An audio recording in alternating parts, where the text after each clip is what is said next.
Hi, good morning. Good morning, everyone. Today I am going to discuss demography and family planning. Earlier, we have completed the first module of social pharmacy. Now I am continuing with second module, that is demography and family planning. Now coming to the term demography, what is demography? So demography is mainly a science which deals about the population progress. In Hindi, we can say that it basically जो हमारे पूरे populations के progress के बारे में बताए, तो that is demography. अब populations का जिक्र हुआ तो इसमें क्या आएगा? पॉपुलेशंस कहने का मतलब है कि जितना नंबर ऑफ पर्सन्स इस पूरे कंट्री में अवेलेबल है. डेमोग्राफी किसी एक हर एक कंट्री का अलग अलग रहता है. डेमोग्राफिक कंडीशंस हर एक कंट्री का अलग अलग रहता है. पॉपुलेशंस पे टोटली डिपेंडेंट है. फॉर एग्जाम्पल इन इंडिया अगर हम डेमोग्राफी की बात करें तो आप हमेशा देखे होंगे कि आपके शहर में हमेशा जनगणना करने वाले आते हैं, या फिर टीचरों की ड्यूटी लगती है जनगणना करने के लिए, या जितने भी गवर्नमेंट सर्वेंट्स हैं, जितने भी गवर्नमेंट ऑफिसर्स हैं, गवर्नमेंट टीचर्स हैं, उनके ये जनगणना करने का ड्यूटी लगता है. तो जनगणना करने का मेन उद्देश्य क्या है? सरकार को एक ब्यौरा तैयार करना कि हमारे पास कितना पॉपुलेशंस है. फिर फर्दर उस पॉपुलेशन को डिस्टिंग्विश किया जाता है, कितने नंबर ऑफ बच्चे हैं, कितने नंबर ऑफ वुमेन्स हैं, कितने नंबर ऑफ मेन्स हैं, कितने एज्ड ग्रुप में आते हैं, कितने ओल्ड मैन हैं, कितने बच्चे स्कूल जा रहे हैं. हर तरह का जनगणना किया जाता है. एजुकेशन क्वालिफिकेशन क्या है, कितने लोग बीमार हैं, कितने लोग डिफॉर्मिटीज में हैं, कितने डिसेबल्ड हैं. तो ये टोटल जो हम पढ़ते हैं पूरे पॉपुलेशंस के बारे में, उसको हम लोग डेमोग्राफी कहते हैं. जैसे हम बायोलॉजी पढ़ते हैं तो all about life sciences, total life के बारे में जितनी चीजें पढ़े हम, एमीबा से लेके वास्ट एनिमल, जाइंट एनिमल तक पढ़ रहे हैं हम, दैट इज बायोलॉजी. तो सिर्फ एनिमल के बारे में नहीं पढ़ते, टोटल सेल स्ट्रक्चर, टिश्यू, हर एक ऑर्गन, एवरीथिंग, रिप्रोडक्शन, हर एक चीज पढ़ते हैं हम बायोलॉजी में. वैसे ही पॉपुलेशन रिलेटेड जितनी भी बातें हम यहाँ पढ़ रहे हैं, that is demography. Population related जितनी भी चीजें हम पढ़ रहे हैं, चाहे वो आदमी जिंदा हुआ, चाहे बर्थ हुआ, डेथ हुआ, एवरीथिंग, कितना वेलफेयर सर्विसेज हुआ, क्या क्या फैमिली प्लानिंग्स हुआ, तो ये टोटल जितने भी चीज हम पॉपुलेशन रिगार्डिंग पढ़ रहे हैं, that is demography. Basically it is a science where we have studied all the aspect of population. Totally populations के बारे में जितनी बातें हम पढ़ रहे हैं वो डेमोग्राफी कहलाती है. अभी डेमोग्राफी को पढ़ना क्यों जरूरी है? हमारे देश में डेमोग्राफी क्यों करवाते हैं जनगणना? इतना लोग अभी गवर्नमेंट टीचर्स अपनी पढ़ाई छोड़ के, स्कूल में पढ़ाना छोड़ के, वो क्या कर रहे हैं? जनगणना कर रहे हैं. तो कुछ जरूरी बातें होंगी, दैट्स वाई उनको ये ड्यूटी में लगाया गया है जनगणना करने के लिए. तो अब क्या इंपॉर्टेंस है? तो जनगणना करने के बाद गवर्नमेंट को ये पता चलती है कि यूथ पॉपुलेशन कितना है, कितना लोग रिप्रोडक्टिव फेज में हैं, कितने लोग एज्ड ग्रुप में हैं, कितने लोग बच्चे स्कूल जा रहे हैं, कितने नया यूथ होगा. तो ये टोटल जानकारी सरकार को जनगणना के द्वारा ही मिलती है. इसके अलावा भी पॉपुलेशन स्टडी करके एपिडेमियोलॉजिस्ट लोग भी बहुत सारे ट्रेड्स निकालते हैं, डिजीज ट्रेड्स, कैसे डिजीज फैल रहा है वगैरह वगैरह चीज, वो एपिडेमियोलॉजिस्ट भी निकालते हैं. तो जनगणना इसीलिए बहुत जरूरी है, डेमोग्राफी हमको पढ़ना बहुत जरूरी है. तो डेमोग्राफी के बारे में हम जान गए कि एक साइंस है जो टोटली पॉपुलेशन प्रोग्रेस के बारे में बताती है. रिलेटेड टू पॉपुलेशन जितनी तरह की जानकारियां हैं वो डेमोग्राफी हमको देती है. अब इसमें एक और टर्मिनोलॉजी आता है जो आपको पढ़ना है, दैट इज डेमोग्राफिक साइकिल. अब ये साइकिल है तो इसका मतलब कुछ कुछ पॉइंट होगा. तो इस साइकिल के 5 स्टेजेस हैं, मेनली 5 स्टेजेस हैं. तो फर्स्ट स्टेज वो क्या है? High stationery. स्टेशनरी स्टेट कहने का मतलब है स्थिर, लेकिन ये हाई हाई पोजिशंस पे है, हाई स्टेशनरी स्टेट है.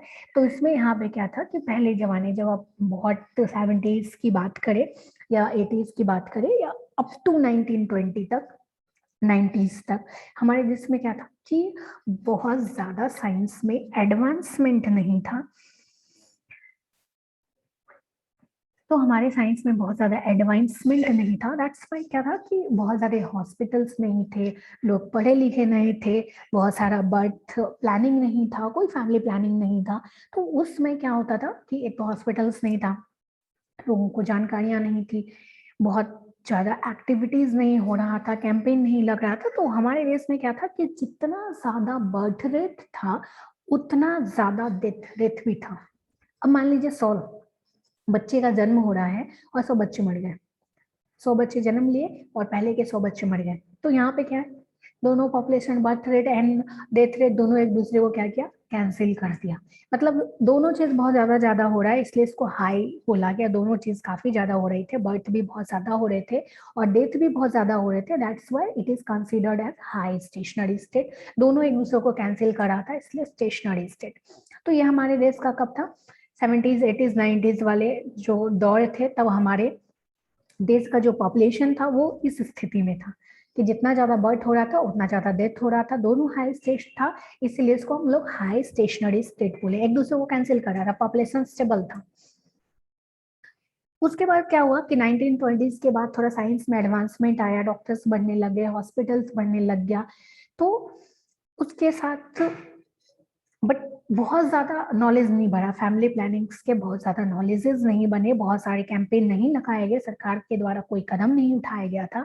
तो अब क्या हुआ कि साइंस एंड टेक्नोलॉजी थोड़ा बढ़ा तो हमारा क्या हुआ, डेथ रेट कम हो गया, but birth rate still unchange था, उतना ही था।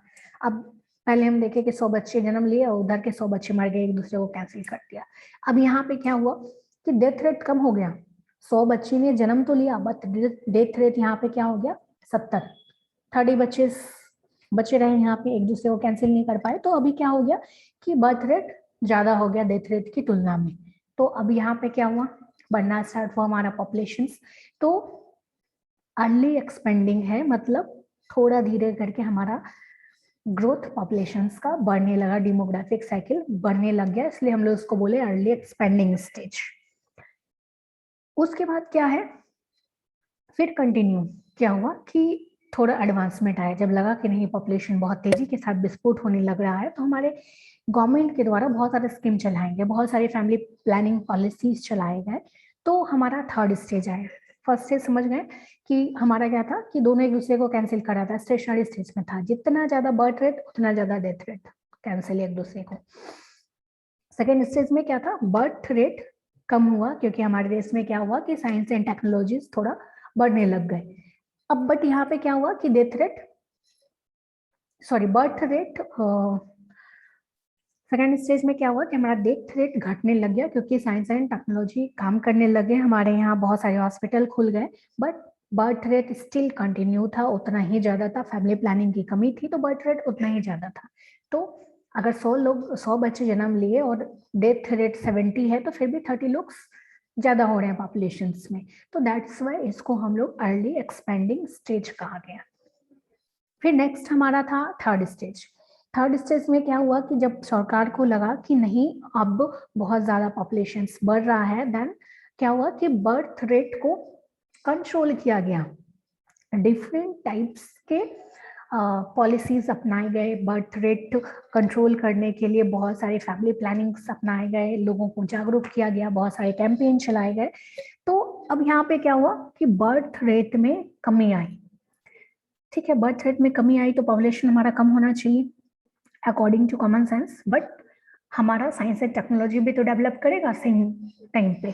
तो जैसे ही साइंस एंड टेक्नोलॉजी का एडवांसमेंट हुआ तो ऑब्वियस सी बात है डेथ रेट और कम होने लग गया।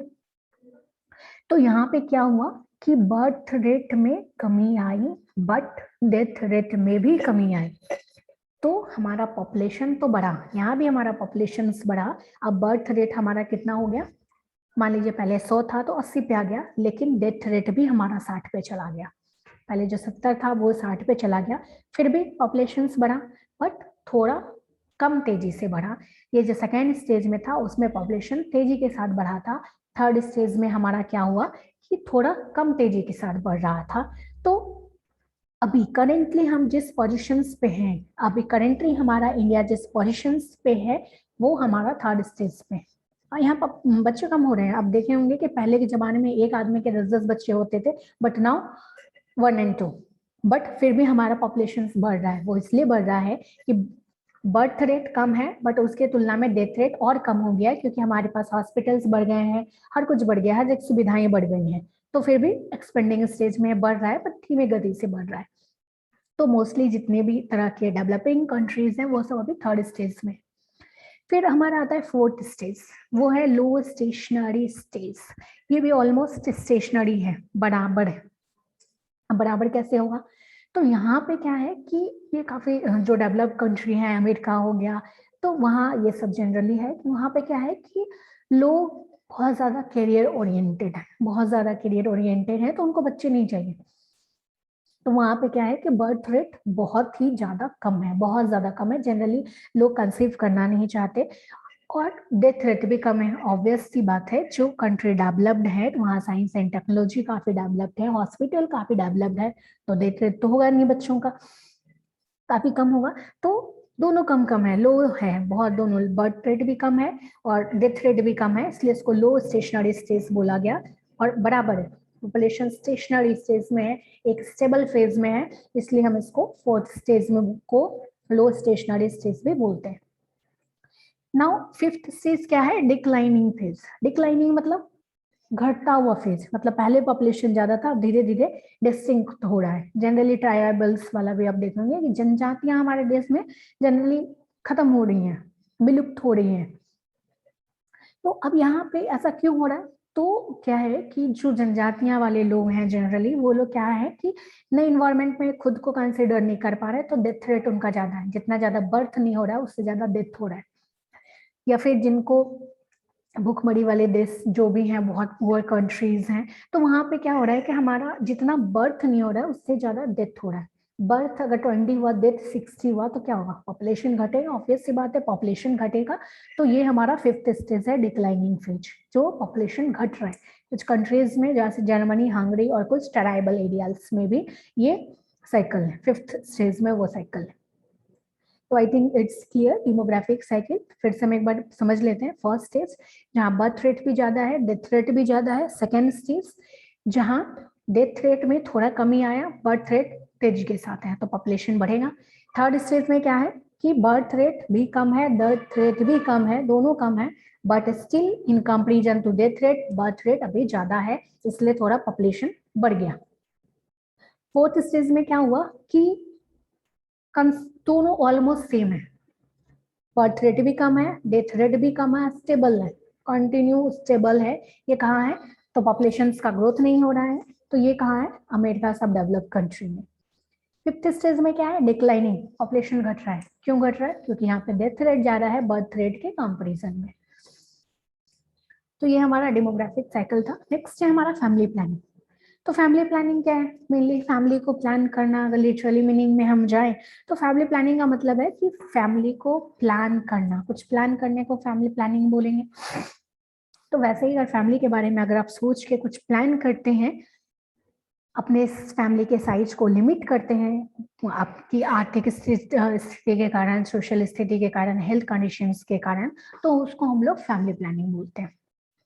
और इस टाइप से हम प्लान करते हैं कि हमारा फैमिली खुशहाल रह सके, चाहे वो फिजिकली रहे या मेंटली रहे, हर तरह से खुश रह सके। तो डेट इज फैमिली प्लानिंग। तो अभी जो फैमिली प्लानिंग करते हैं, तो मोस्ट जो इम्पोर्टेंट इसमें क्या चीज है कि कॉन्ट्रासेप्टिव मेथड। तो मान लीजिए किसी फैमिली ने प्लान किया एक कपल्स ने किया कि 2 चिल्ड्रन चाहिए, तो अब उन दोनों चिल्ड्रंस के बीच में एज गैप होना चाहिए। तो एज गैप करने के लिए क्या होगा? कॉन्ट्रासेप्टिव्स मेथड या डिफरेंट टाइप ऑफ कॉन्ट्रासेप्शंस अपनाया गया, ताकि वुमेन कंसीव ना कर सके, प्रेगनेंसी कंसीव ना कर सके। तो दैट्स व्हाई वी शुड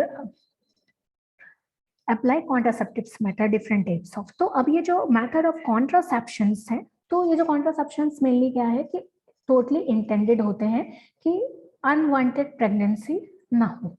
अब ये अनवांटेड प्रेगनेंसी नहीं होगा तो कैसे नहीं होगा? तो फर्स्टली हम क्या कर सकते हैं कि जो स्पर्म सेल है, और आप जानते हैं कि जब स्पर्म एंड ओवा का फ्यूजन होता है, देन जायगोट होते हैं, जायगोट्स फिर फर्दर ग्रोथ के बाद फिटस बनते हैं, बच्चे बनते हैं। तो अगर कोई भी विधि से स्पर्म सेल एंड ओवा का यूनियन को रोक दिया जाए तो हमारा कॉन्ट्रासेप्शन हो जाएगा, अनवांटेड प्रेगनेंसी का रिमूवल हो जाएगा। तो जो भी है, तो हम कुछ कॉन्ट्रासेप्टिव्स मेथड्स अपनाते हैं। तो जो भी कॉन्ट्रासेप्शन मेथड्स के लिए लेते हैं तो वो उसको आइडियली वो सेफ होना चाहिए, इफेक्टिव होना चाहिए, कपल्स के द्वारा एक्सेप्टेड होना चाहिए, इजियर होना चाहिए यूज करने के लिए, चीपर होना चाहिए, और क्वाइटस पे कोई फर्क ना पड़े वैसा कोई साधन होना चाहिए। तो इस टाइप से हम 2 टाइप्स के कॉन्ट्रासेप्शंस यूज करते हैं। First one is temporary and second one is permanent. जो टेम्पररी मेथड्स है वो कुछ एक दिन के लिए, कुछ एक महीनों के लिए, कुछ एक साल के लिए होते हैं, जो अनवांटेड प्रेगनेंसी को रिमूव करते हैं, और जो परमानेंट है वो लाइफ लॉन्ग के लिए होते हैं। तो अब ये परमानेंट लाइफ और टेम्पररी क्यों चाहिए? जैसे बीच में एज गैप चाहिए, बच्चों के बीच में एज गैप चाहिए, बट फिर बाद में उनको कंसीव करना है, तो उस वक्त टेम्पररी यूज करते हैं। और जो परमानेंट आफ्टर 2 चाइल्ड, उनको फिर कोई बच्चा नहीं चाहिए, then we use permanent type of contraceptives methods. तो हम एक एक करके जानेंगे कौन कौन सा परमानेंट मेथड्स के अंतर्गत आता है, कौन टेम्पररी मेथड्स के अंतर्गत आता है। तो परमानेंट मेथड्स में मेनली 2 टाइप्स के मेथड्स होते हैं। First one is male sterilization, second one is female sterilization. तो मेल स्टेरिलाइजेशन को हम लोग साइंटिफिकली वर्ड में वेसेक्टोमी बोलते हैं। वेसेक्टोमी इसलिए बोलते हैं क्योंकि मेल में एक ऑर्गन है वेस डिफरेंस, उसको कट किया जाता है और टाइप किया जाता है। वेस डिफरेंस का मेन काम क्या है? स्पर्म का जनरेशन करना, उसको यूरेथ्रा में देना। तो जैसे ही उसको कट कर दिया, यूरेथ्रा से उसका कनेक्शन खत्म कर दिया गया, तो क्या है कि स्पर्म अब बाहर नहीं निकल सकता। तो जब स्पर्म बाहर नहीं निकल सकता तो फर्दर क्या होगा कि अगर ओवा रिलीज भी हो जाए, उसको स्पर्म ना मिले तो यूनियन नहीं होगा, जाइगोट फॉर्मेशन नहीं होगा। दैट्स व्हाई तो इसीलिए वेसेक्टोमी बोलते हैं। तो वो परमानेंटली बंद कर दिया जाता है। ये क्या है कि बहुत ही सिंपल सर्जिकल मेथड्स है, ओनली 1 डेज का ही काम है। तो ये लोकल एनेस्थेशिया के द्वारा एक ऑपरेशन किया जाता है, जिसमें कि मेन के स्क्रोटम में एक स्मॉल कट किया जाता है, वहां पे वेस्ट डिफरेंस को कट करके टाई कर दिया जाता है, जिससे कि स्पर्म बाहर नहीं आए। नेक्स्ट है ट्यूबेक्टोमी। यहाँ पे ये क्या है कि फीमेल्स का परमानेंट फैमिली प्लानिंग का मेथड है, कॉन्ट्रासेप्शन का मेथड है। इसमें क्या है कि जो फैलोपियन ट्यूब है उसमें उसको रिमूव कर दिया जाता है या उसमें कट कर दिया जाता है, जिससे कि वो यूट्रस के कांटेक्ट में ना आए। जैसे यूट्रस में कांटेक्ट में नहीं आएगा तो वहां से एग रिलीज नहीं होगा। वेसेक्टोमी के कंपैरिजन में ट्यूबेक्टोमी थोड़ा स्लाइट ज्यादा इसमें ऑपरेशंस रहता है, मेजर ऑपरेशंस है। वेसेक्टोमी काफी माइनर ऑपरेशंस के तहत होता है, सेम डे आदमी निकल सकता है। बट वैसे ट्यूबेक्टोमी क्या है कि वुमेन्स को एटलीस्ट फॉर 7 डेज हॉस्पिटल में रहना है, मेजर ऑपरेशंस है। तो ट्यूबेक्टोमी थोड़ा ज्यादा टाइम टेकिंग है। तो अब दोनों में अंतर क्या है? वेसेक्टोमी में क्या हुआ कि मेल्स का है पहला, ट्यूबेक्टोमी फीमेल्स का है। फेलोपियन ट्यूब को यहाँ पे काटा जा रहा है, उसके बाद उसको टाई कर दिया जा रहा है, दैट इज इसका नाम ट्यूबेक्टोमी पड़ा। और वेसेक्टोमी में क्या है? वेस डिफरेंस मेल का ऑर्गन है, तो वहां पे कट किया जाता है, इसलिए इसका नाम वेसेक्टोमी पड़ा। तो ये हमारा परमानेंट मेथड्स था। अगर इसको करवा सकते हैं तो फिर लाइफ लॉन्ग फिर कोई अनवांटेड प्रेगनेंसी नहीं होती।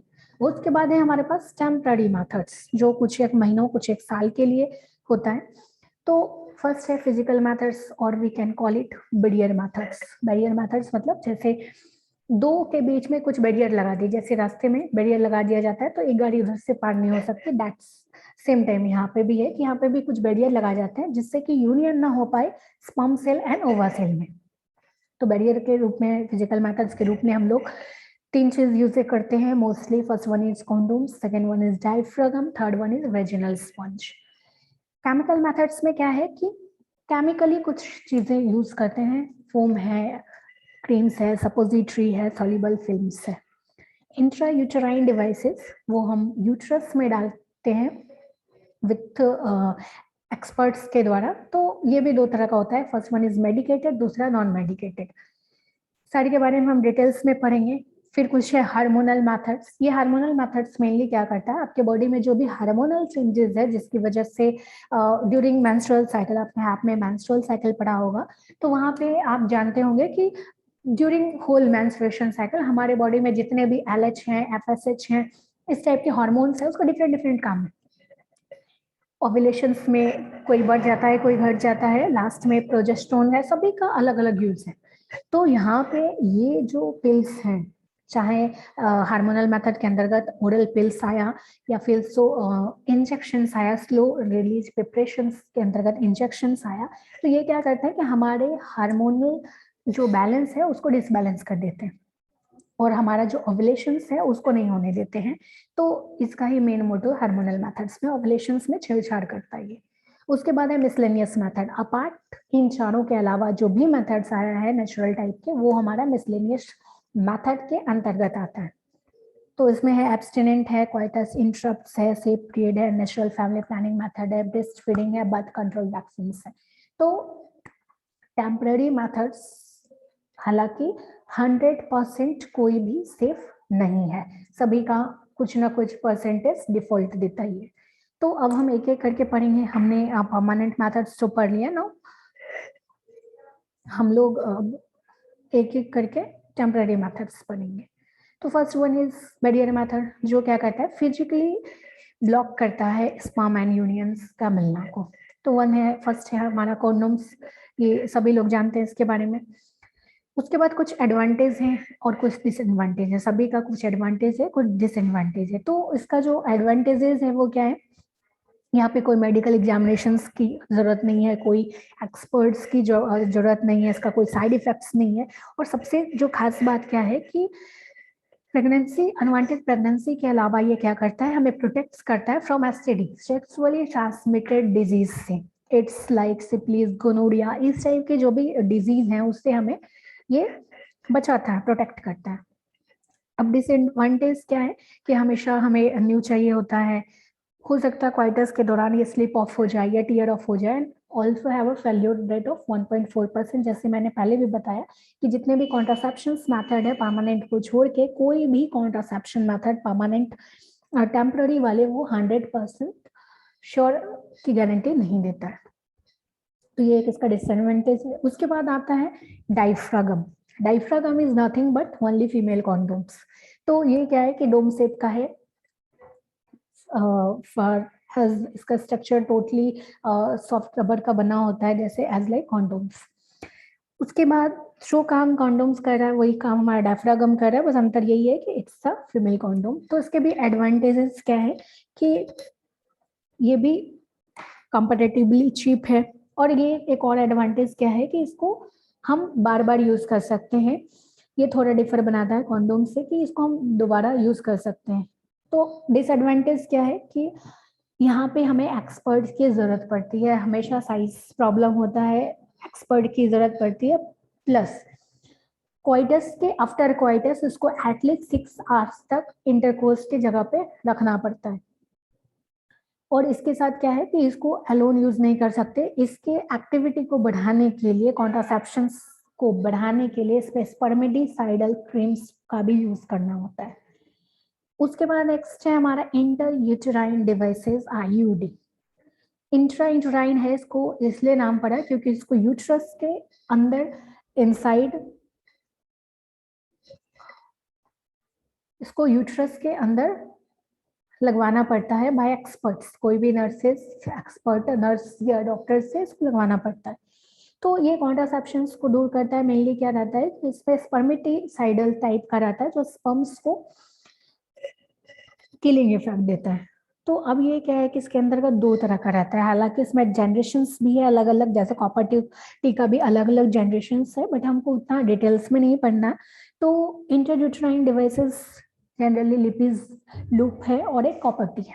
कॉपर टी बहुत ज्यादा नाम आपने सुना होगा सभी लोग। तो ये जो लिपिज लूप है ये SS टाइप का है, और कॉपर टी जो नाम से पता चलता है कि टी टाइप का है, टी टाइप का है, जिसमें कि एक नायलॉन थ्रेड लगा रहता है और वहां पे कॉपर लगा रहता है। तो कॉपर क्या करता है कि कॉन्ट्रासेप्टिव इफेक्ट को बढ़ाता है, जनरली स्पर्मिसाइडल इफेक्ट देता है। उसके बाद क्या है कि ये जो नायलॉन इसमें लगा रहता है एक थ्रेड, जिससे कि इजिली ये बाहर निकाल दिया जा सकता है जब भी प्रेगनेंसी डिजाइड करना चाहे लोग, जब भी वांटेड प्रेगनेंसी चाहिए होगा तो इसको हटा सकते हैं। लिपिज लुक भी एज लाइक कॉपर टी है, बट यहाँ पे शेप अलग है, ये डबल एस टाइप का शेप है। इसमें एक स्मॉल बेरियम भी रहता है। बेरियम इसलिए लगा रहता है ताकि कभी भी एक्सरे में वो आसानी से दिख सके, आसानी से डिटेक्ट हो सके। तो इसमें भी ये सॉफ्ट नायलॉन थ्रेड आता है जिससे कि लूप्स को इजिली बाहर निकाल सकते हैं। अब एडवांटेज और नॉन एडवांटेजेस क्या है? तो एडवांटेज क्या है? इंसर्शन इसका सिंपल है। उसके बाद क्या है कि जैसे बैरियर मेथड से डेफ्रागम है, ये कुछ घंटे के लिए होता है, बट ये 4 इयर्स इसका कॉन्ट्रासेप्शन रहता है। विद इन 1 ईयर्स 2 इयर्स रहता है। डेली एडमिनिस्ट्रेशन की कोई जरूरत नहीं है, एक बार लगाने पे वो 3 इयर्स 2 इयर्स तक इसका काम चलता है। इसका फेल्योर रेट भी काफी कम है। उसके बाद दूसरा क्या है कि रिवर्सिबल है। जब जरूरत नहीं चाहिए, अगर जिनको भी कॉन्ट्रासेप्शंस का जरूरत नहीं है, अगर प्रेगनेंसी डिसाइड कर रहे हैं तो इसको इजिली बाहर निकाल सकते हैं। बट डिसएडवांटेज क्या है? काफी ज्यादा इसके डिसएडवांटेज है, काफी पेनफुल है। हमेशा कोई ना कोई एक्सपर्ट चाहिए इसको इंसर्शन के लिए। उसके अलावा इसके बहुत सारे साइड इफेक्ट्स हैं, जैसे बैक पेन हो गया, लोअर एब्डोमेन में पेन हो गया, काफी डिस्कम्फर्ट टाइप का हो गया, पेल्विक इन्फ्लेमेशन हो गया। उसके बाद क्या है कि इसको हर 3 साल के बाद इसको चेंज करना पड़ता है। और कभी कभी क्या होता है कि ड्यूरिंग वॉशरूम ये हो सकता है ऑटोमेटिकली बाहर निकल जाए, वुमेन्स को पता भी ना चले। तो ये सब इसके डिसएडवांटेजेस है। अब हम आते हैं केमिकल मेथड्स में। तो केमिकल मेथड्स में क्या है कि ये मेनली हर केमिकली कुछ चीजें इसमें रहते हैं। तो फर्स्ट है फोम टैबलेट्स। तो फोम टैबलेट्स क्या है कि इसको जनरली वेजाइना में रखा जाता है, डीप इन वेजाइना। तो इसको पहले मॉइस्चर किया जाता है वाटर से, उसके बाद इंटरकोर्स के before 15 to 20 minutes before vagina में रखा जाता है। और ये मेनली क्या करता है कि स्पर्म्स के मोटिलिटी को रिड्यूस करता है और स्पर्म्स को किल करता है। दूसरा केमिकल मेथड्स में है कॉन्ट्रासेप्शन क्रीम एंड जेलीज। ये इसका भी सेम काम है, इसके साथ एप्लीकेटर्स आता है, इसका भी सेम काम है कि ये मोटिलिटी ऑफ स्पर्म्स और स्पर्म्स को किल करता है, मोटिलिटी को कम करता है, उसको कम करता किल करता है। उसके बाद नेक्स्ट है हमारा हार्मोनल मेथड्स। तो हार्मोनल मेथड जितने भी हैं वो इधर हमारे एस्ट्रोजन या प्रोजेस्ट्रोजन का कंटेंट रहता है, वो हमारे बॉडी में मेनली क्या करता है, ओवुलेशंस को इनहिबिट करता है या उसमें थोड़ा चेंजेस करता है।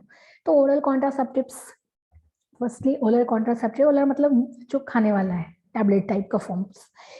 तो फर्स्ट इसमें क्या है कि इसमें काफी कम अमाउंट में एस्ट्रोजन और प्रोजेस्ट्रोजन रहता है। तो हार्मोनल पढ़ने से पहले हम एक बार मेंस्ट्रुअल साइकिल देखते हैं, तो फिर हमको समझ में ज्यादा बेटर से आएगा।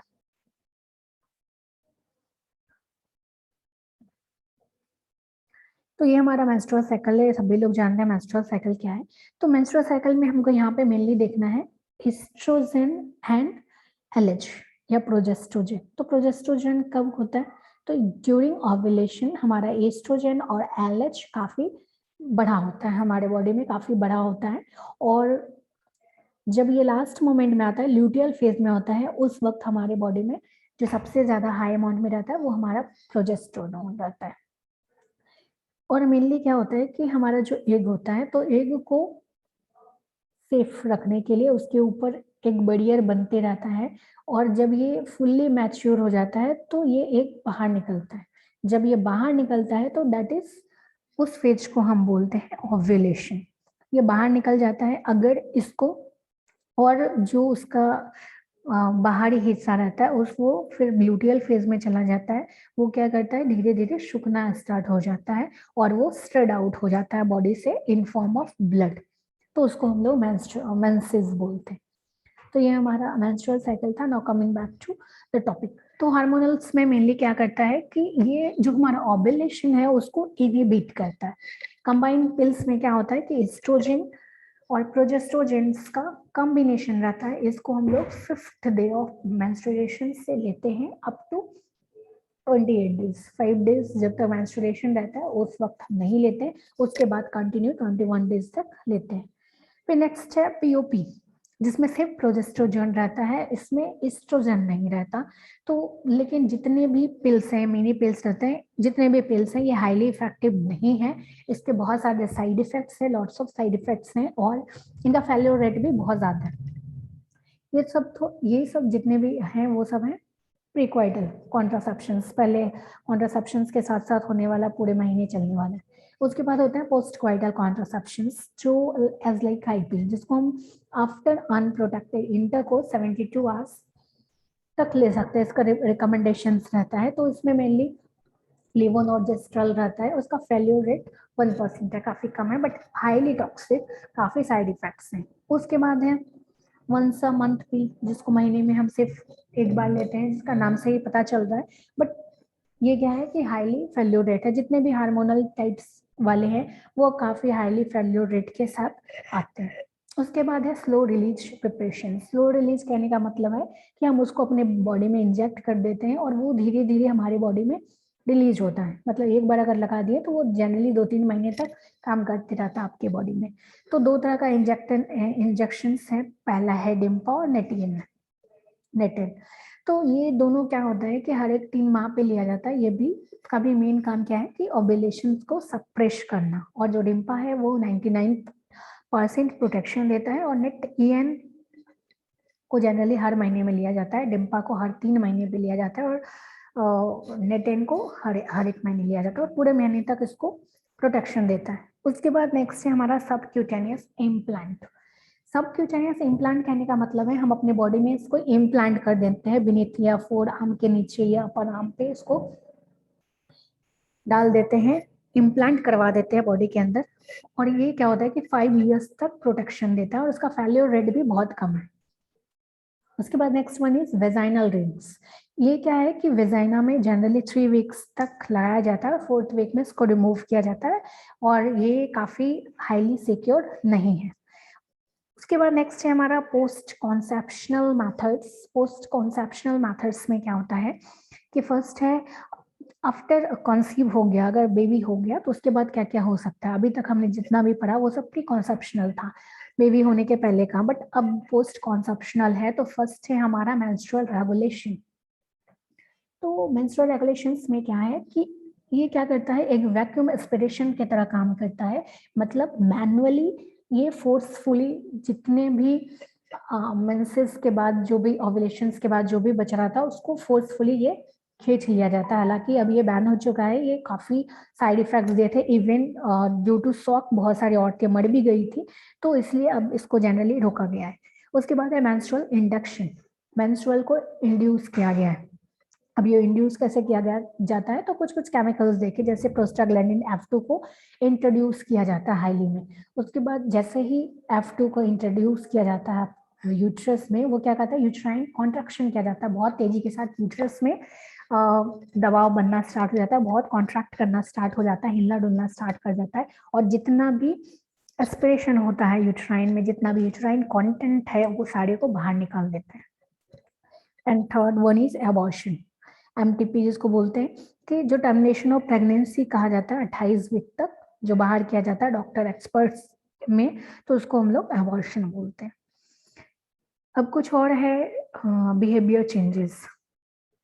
Behaviour changes first one is abstinent. अगर यू टोटली क्वाइटस को अवॉइड किया जाए तो there will be no pregnancy changes. Second है क्वाइटस इंटरप्ट्स, ये सबसे पुराना मेथड से। In this method male partner withdraws his penis before ejaculation. Third one is safe period. Safe period कहने का मतलब है this is also known as rhythm method.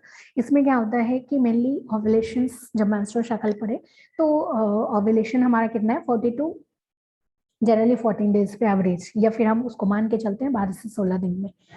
तो during this period highly chances womens are highly fertile, highly chances to get pregnant. तो उसके बाद का जो भी पीरियड है या उससे पहले का जो भी पीरियड है वो कंसिडर कर सकते हैं सेफ के लिए, बट टोटली सेफ नहीं है। तो रफली 7 डेज बिफोर और 7 days after of menstrual cycle, menstrual bleeding, it is considered as safe for coitus. Next one is basal body temperature. तो ड्यूरिंग मेंस्ट्रुअल साइकिल, अगर ये कैलेंडर मेथड्स भी इसको बोलते हैं, यहाँ पे क्या होता है कि जो वुमेन्स का बॉडी टेम्परेचर है वो नॉर्मली कांस्टेंट है, बट ड्यूरिंग मेंस्ट्रुअल साइकिल वहां पे क्या होता है कि 0.4 डिग्री रेज है। तो डेली आके अगर आप थर्मामीटर से चेक कर रहे हैं तो आप देखिए कि ड्यूरिंग ओव्यूलेशन कब आपके बॉडी टेम्परेचर बढ़ रहे हैं। तो उस एक पीरियड में अगर आप अवॉइड करते हैं कोइटस तो देन यू आर सेफ। उसके बाद नेक्स्ट है हमारा नेचुरल फैमिली प्लानिंग मेथड्स। तो वो ओव्यूलेशंस में के क्वालिटी और कंसिस्टेंसी को देख के पता लगा जाता है और बेसल बॉडी टेम्परेचर दोनों को एक साथ देख के। all those methods are not fully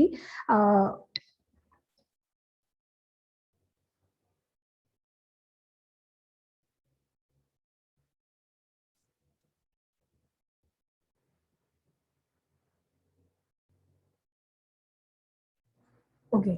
तो we are dealing with natural family planning methods। तो इसमें क्या होता है कि मेनली जो ओव्यूलेशंस का कंसिस्टेंसी है और बेसल बॉडी मेथड से जो हमने पहले पढ़ा कि 0.4 डिग्री बढ़ जाता है, इन दोनों को कंसीडर किया जाता है।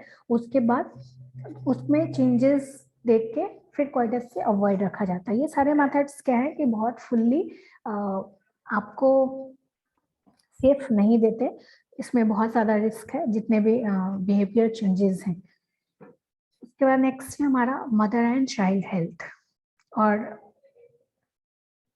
तो मदर एंड चाइल्ड हेल्थ क्या है कि रिप्रोडक्टिव फेज में बॉडी में बहुत ज्यादा हार्मोनल चेंजेस होते हैं बच्चों में। तो उसमें के लिए एक प्रोग्राम चलाया गया maternal and child health programmes, जिसका मेन प्रोग्राम का मेन मकसद क्या था कि फोकस करना हेल्थ इश्यूज पे।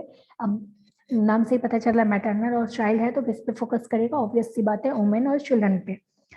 तो ये क्या करता है कि रिप्रोडक्टिव फेज में रहे या आफ्टर द जेस्टेशन पीरियड बच्चों न्यूबॉर्न बच्चों का स्क्रीनिंग करना, बच्चों को इम्यूनाइज करना, चाइल्ड न्यूट्रिशन देना। उसके अलावा माँ जो जच्चा बच्चा दोनों को के हेल्थ को कंसिडर करना ही हेल्थ एंड चाइल्ड प्रोग्राम्स का, एमसीएच प्रोग्राम्स का मेन मोटो था।